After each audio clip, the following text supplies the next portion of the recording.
Aujourd'hui,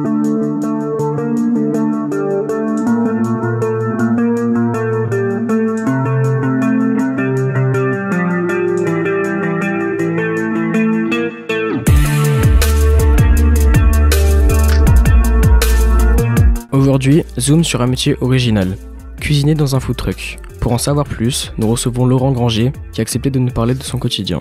Bonjour Laurent. Bonjour. Aujourd'hui, vous êtes propriétaire d'un food truck. Comment est née votre passion pour la cuisine? Alors mes parents déjà ils avaient un restaurant et à votre âge, au lieu d'aller à la piscine avec les copains tout ça, on faisait la plonge. On travaillait dedans et alors voilà. Et après, comme tout métier, si les parents ont un métier prenant et vous êtes obligé d'aider vos parents, moi c'était pareil. C'est pour ça que j'ai eu un restaurant et après j'ai fini par un food truck. Et comment vous avez commencé à aimer cuisiner? Bonne question. Pour vous expliquer, on fait la vaisselle, mais aussi on fait les entrées s'il y a des salades, voilà. Et après, tout à petit, tu te prends au jeu. Au début, c'était une corvée, parce que voilà, mais après, t'aides tes parents pour avancer un peu plus vite dans le service. Tu te dis, allez, pourquoi pas, je pourrais reprendre l'affaire après. Quel est le premier plat que vous avez fait et qui vous a rendu fier?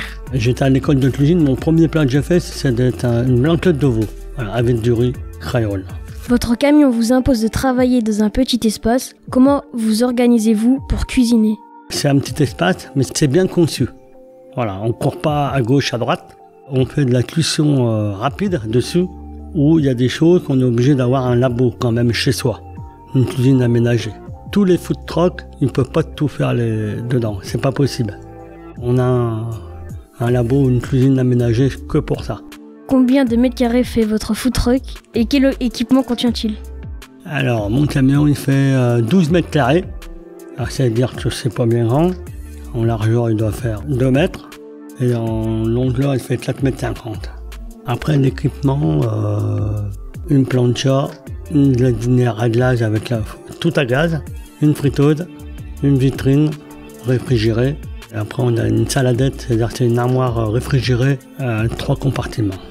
Et après, il y a des plans de travail, une hotte et des lumières. Pouvez-vous faire la plonge dans votre camion? Alors, on a un petit espace haut, mais dehors, il y a des trappes. J'ai installé une citerne d'eau de 20 litres que je mets de l'eau chaude pour avoir de l'eau chaude. Mais je suis obligé de sortir du camion, voilà. C'est pas raccordé directement sur mon robinet. Mais pas tout le monde le fait, sur les food trucks. Peut-être qu'il faut être bien aménagé. Vous tenez à travailler avec des produits locaux. Quel type de plat proposez-vous à vos clients? Il y a de la cuisson rapide et de la cuisson qu'on est obligé de préparer dans le labo. Je suis plus à faire des plats, que je les prépare dans ma cuisine et après je fais la fin de cuisson au camion. Et après je fais du snacking, alors par exemple hot dog américain, pas d'hamburger, pas de tacos, pas de pizza, pas de kebab, puisque tout le monde en fait. Est-ce que vous pouvez nous donner des exemples de plats? Par exemple des brochettes de poulet à la persillade, après des andouillettes. J'ai adapté une poêle exprès pour mettre sur mon camion dedans, de la paella par exemple. Votre métier demande de la rigueur. Pouvez-vous nous en dire un peu plus sur les normes d'hygiène à respecter dans un food truck? Alors déjà, la rigueur, oui, il en faut. Il faut être à l'heure et il faut être droit. Discipline, il faut que ça soit toujours propre. Actuellement, il fait chaud, alors il faut bien que les frigos marchent comme il faut. Parce que dans certains endroits, si c'est pas froid, on est malade après. La rigueur et bien être organisé et penser à tout. Que faites-vous des restes de vos plats? Je les mange. Je fais beaucoup d'événements privés. Je ne fais pas beaucoup de ventes publiques. C'est-à-dire que vous n'allez pas me voir sur un marché. J'en fais un seul, mais c'est toujours commandé en principe. Et après, je prévois toujours quelque part en plus. Et après, quand il n'y a plus, il n'y a plus. Je préviens aux clients de commander parce que, voilà, si c'est pour faire des produits, après, je veux bien les finir, mais bon, après, voilà. Vous travaillez souvent debout avec des produits chauds ou des couteaux. À quel type de blessures et de risques êtes-vous exposé? Les brûlures, oui. Les doigts pour se couper, mais bon, je les ai pas. J'en ai pas eu. On marche beaucoup. Alors des fois, à force de se baisser, faire des petits pas, tout ça, on commence à avoir un peu mal au dos et aux jambes encore. Mais on en fait des pas. Donc, mine de rien, il faut être actif. Voilà. Faut pas s'asseoir derrière son camion et attendre. Vous avez une anecdote à vous raconter? Pour une prestation, ma collègue, son camion était en panne, alors on a partagé mon camion, chacun travaille de son côté, mais dans le même camion, voilà. Et elle vendait des hamburgers et moi je vendais des plats. Et j'ai fait une seule fois, c'est tout. En quoi la gestion des stocks et l'approvisionnement sont différents dans un food truck par rapport à un vrai restaurant? Déjà la quantité c'est restreint, on a moins de plats que dans un restaurant, mais c'est assez proche on va dire. Et comme je disais tout à l'heure, il faut anticiper les commandes, comme ça on prévoit toujours un petit peu plus, mais voilà. Et en fin de compte, à force de travailler, on fait toujours les mêmes quantités un petit peu et les mêmes produits. Dans quel type d'endroit installez-vous votre camion?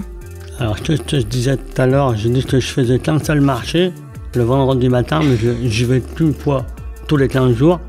J'ai dans mon village 2 fois par semaine, le mercredi et le dimanche. Je ne travaille pas tous les jours non plus, je travaille surtout le week-end. Pendant que les gens sont au week-end, mais je travaille aussi la semaine, et beaucoup chez les particuliers. Là, vendredi soir, j'étais à la chapelle de Guinchet, je suis venu pour le badminton de la chapelle de Guinchet. Ils m'ont fait venir, je suis venu leur faire à manger. Et samedi à midi, j'ai fait la kermesse de l'école à Romanèche-Torin. Je me promène un petit peu. Parfois, on peut avoir des clients mécontents ou alcoolisés. Comment gérez-vous ces situations? Alors, les mécontents, il faut garder son sang-froid. On va demander des explications si tu n'y vas pas. Et on s'excuse. Après, même si le client proteste, après, on fait un geste commercial, voilà. Et vous en avez beaucoup? Non, c'est rare. Non, parce que ce que je vous disais, c'est comme je vais beaucoup chez les particuliers, on commande, et avant d'aller chez les gens, je vais voir où c'est. C'est comme à la chapelle, je m'en rendais compte, mais je dis, je vais faire un tour quand même pour voir où c'est, parce que quand vous arrivez avec le jour même avec le camion de la marchandise, vous ne trouvez pas tout de suite, c'est un petit peu stressant. Alors, il y a une organisation, il y a beaucoup d'organisations. Je sais pas, je viens avec mon camion, je vends, je repars, et voilà. Il y a beaucoup de préparation et d'après. Oui, ça arrive, on est mécontent, mais c'est pas souvent. C'est plus du positif que du négatif, heureusement. Vous travaillez tous les week-ends. Comment arrivez-vous à garder du temps pour votre famille? Quand j'avais votre âge, déjà, je faisais la vaisselle, alors j'ai toujours été dans le bain de ne pas partir souvent en vacances. Les week-ends, en pleine saison, comme maintenant, j'essaie de prendre peut-être un week-end dans la saison. Ça veut dire la saison, elle commence du mois d'avril au mois de septembre, même plus. Un week-end ou 1 ou 2, 3 jours. Un week-end, pas la semaine. Et en basse saison, la basse saison, c'est à partir du mois d'octobre jusqu'au mois de février-mars. J'arrive à prendre un week-end par mois. Moi, j'ai un food truck et ma femme, elle a un magasin. Alors, on travaille tous les week-ends. Comment faites-vous pour garder de l'énergie? J'essaie de faire du vélo 1 fois par semaine, changer d'air.